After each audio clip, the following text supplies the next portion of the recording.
This presentation is from Group 2 and I am Kimberly Y. Manggupat from SBA major in Financial Management.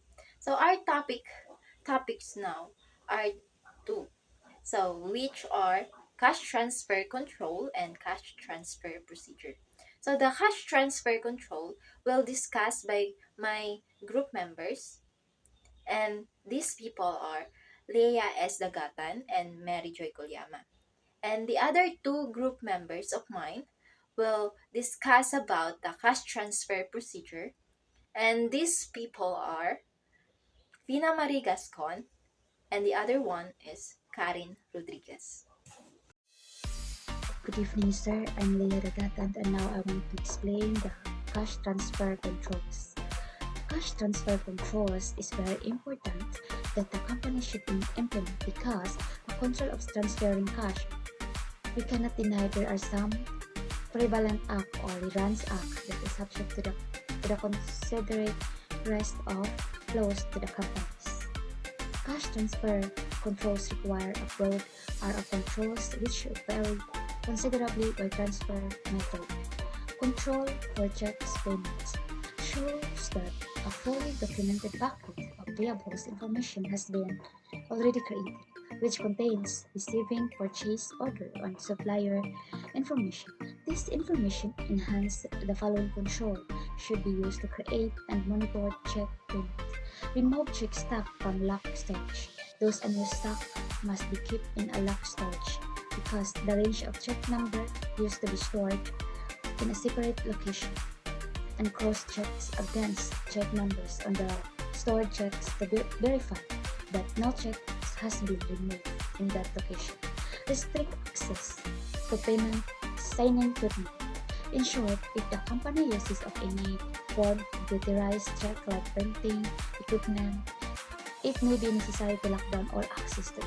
Those can include any printers in check stocks that contain signature, prints, and signature stamps.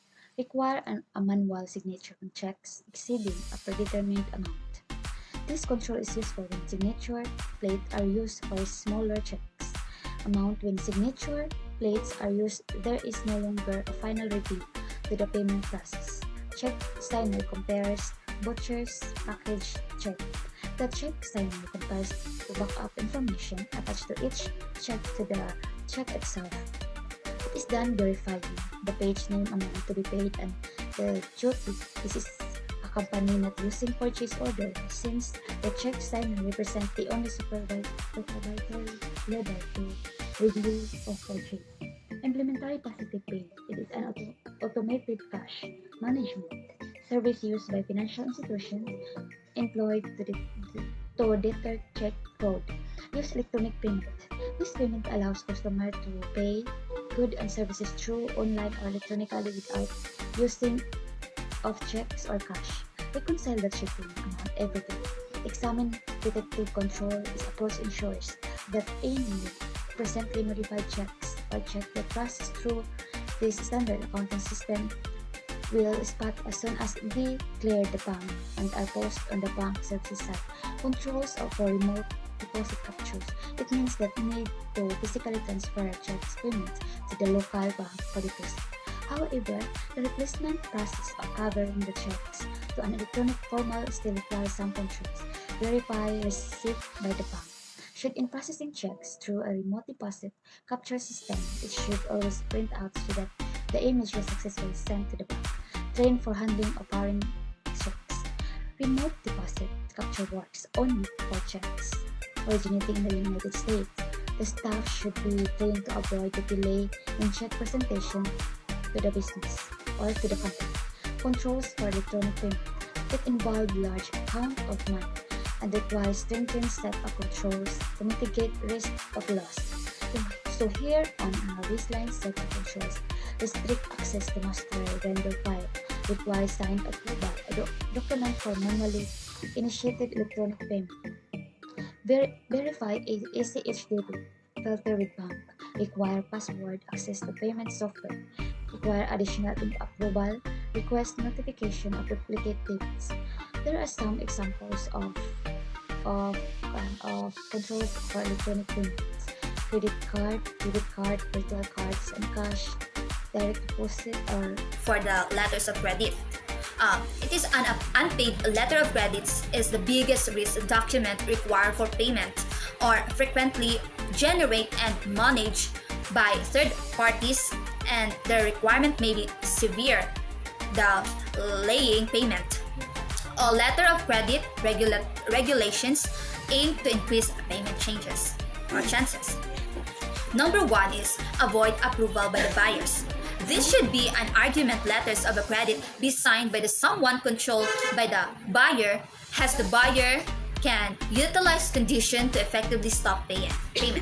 Number two, avoid tight dating. The letter of credit specify when the products and papers must be shipped with these dates that the seller should, for a plenty of error. If they can be reached, sellers should hold up delivery until the dates are amended and agreed upon in writing. So number three, minimize presentment document. It will be easier to the payee to obtain payment if the letter of credit requires less documentation. Negotiate this with the buyer about the issue.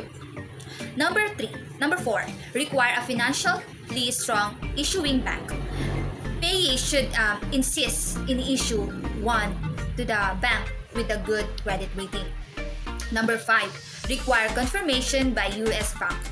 If the issuing bank financial status or the country's political stability is in doubt, have a U.S. bank confirm the payment obligation. So this confirm the U.S. bank liability for the payment and the confirmation cost is too high or unavailable. Try to that letter credit issued outside of the problematic political area.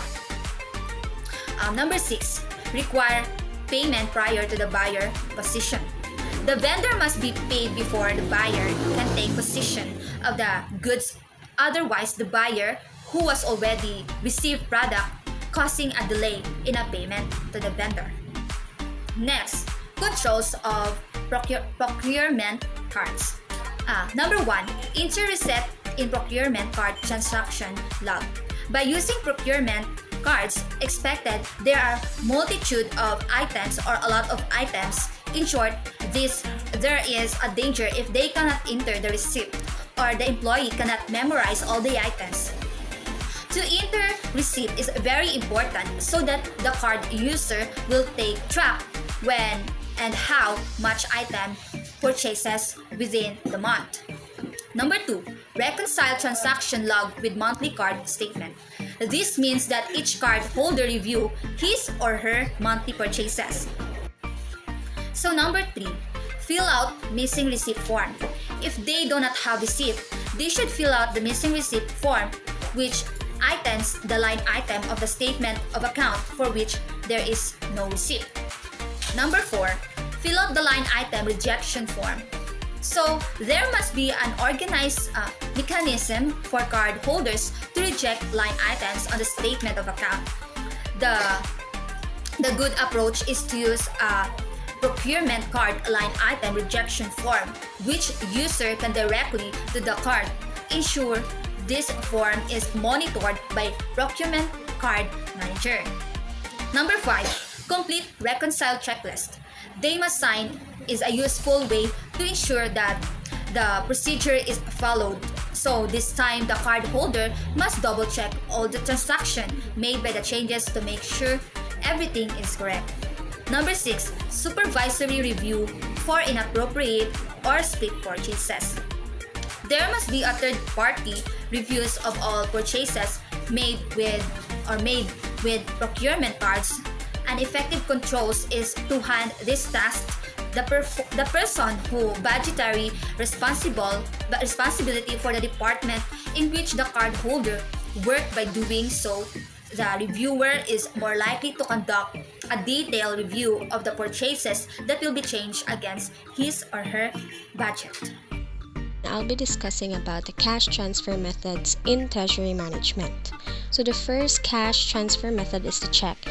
So a check is a written dated and signed document by the payer that instructs a bank to pay a specific amount of money to the bearer or to the payee. So a check payment is done when the payer writes a check and then presents it to the payee, who then present it to the bank in order to negotiate for cash or deposit into an account. A check allows two or more parties to have a monetary transaction without actually exchanging physical currency or cash. For example, I will pay a specific amount of money to my friend and then I don't want to exchange physical currency or cash, or I don't have cash. I will then write a check and I will give it to her in order for her to take it to a bank or other financial institutions and then exchange it for cash or deposit it into her account. The second cash transfer method is the wire transfer, which also doesn't need an exchange of physical currency, but the transaction is done through electronics or online banking, which the money directly goes to the payee's bank account. For example of a wire transfer is when I will pay a certain amount of money to my friend where I don't have check, I don't have cash, or I don't want an exchange of physical currency. So I will transfer funds to her directly into her bank account through online, or for example GCash. I will transfer funds to her bank account through GCash. So the third cash transfer method is the ACH payment method, which similarly works with the wire transfer, but the difference is wire transfer is a direct payment which is initiated or processed by banks, while the ACH payment method the transaction goes through automated clearinghouse, which can take up to a few business days. An example of an ACH payment method is when a bank wants to transfer funds to another bank. They can do it through, for example, PayPal and other ACH payment method, and they can also transact or transfer funds to the other financial institutions in other countries. So a check payment is convenient because you don't have to carry cash with you all the time in order for you to deposit to a bank or to pay. And a wire transfer is also convenient because you don't have to go to the bank and you don't have to write a check or sign something. You just have to use your phone and transfer funds to your payee's bank account. And ACH payment method is also convenient because you also have you also have to use only your phone in order to transfer funds, to transfer cash. And I am going to discuss about the cash transfer procedures. One of the cash transfer procedures is what we call company check. When we say company check, means an unconditional order in writing addressed by the customer to the bank, requiring the bank to pay on demand the amount therein specified to, or to the order of the payee therein named, or to the bearer, as the case may be, by debiting the specified account to the customer. A company check is locally cleared. Businesses use check to meet their financial obligations. These obligations can be office expenses, interest payments, taxes, or any liability. Check help business to keep control over the payments made. It is a secure option since hard cash is not involved during the transfer process. Company check is more convenient and safer to carry around than a cash. Second one is the letter of credit. When you say letter of credit, is a letter for a bank guaranteeing that the buyer's payment to a seller will be on time and for the correct amount. If the buyer is unable to make up the payment on the purchase, the bank will be required to cover the full or remaining amount of the purchase. Letter of credit are often used within the international trade industry. It is essentially a financial contract between a bank customer, and a beneficiary. It is important because it can assure or ensure the buyer that they will pay once the seller has the proof that the items had been shipped. The third one is the procurement card. A procurement card, also known as a purchasing card, that is commonly issued by the company card used for simplifying the procurement process. It is a type of a company charge card used for smaller purchase to achieve greater cost efficiency, control, and convenience. The advantage of procurement card is it can reduce the cycle time of the purchasing transactions. Thank you.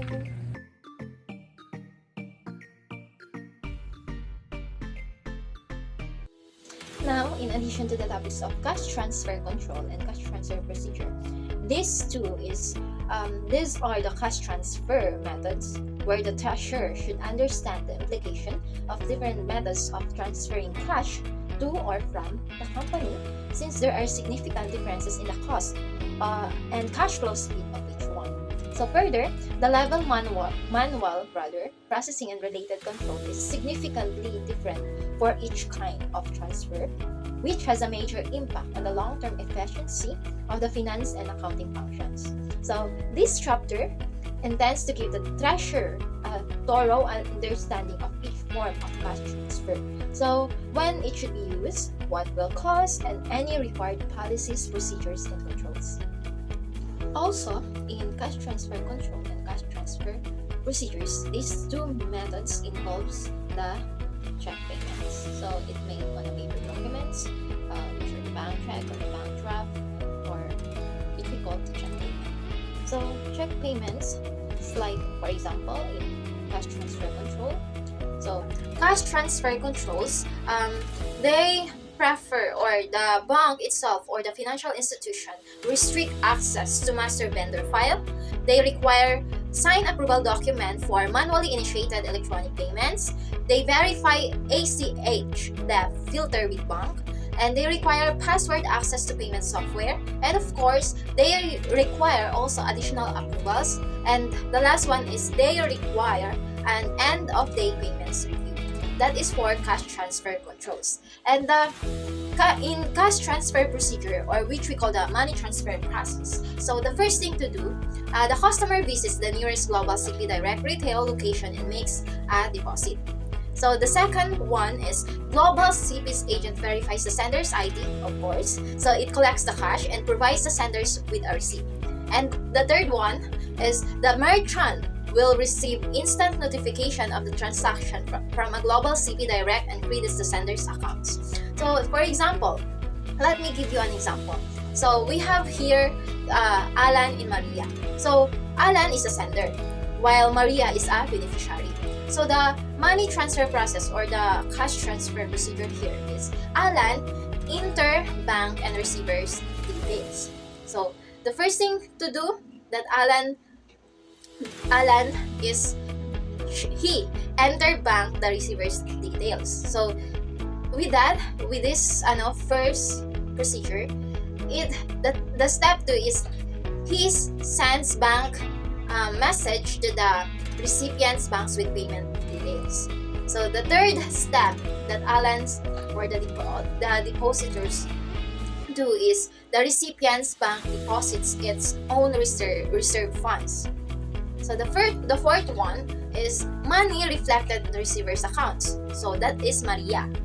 So now Maria is the beneficiary. So the sender here is Alan, and Alan transfer money or funds to the beneficiary, which is Maria. That is the process or the cash transfer procedure. That's all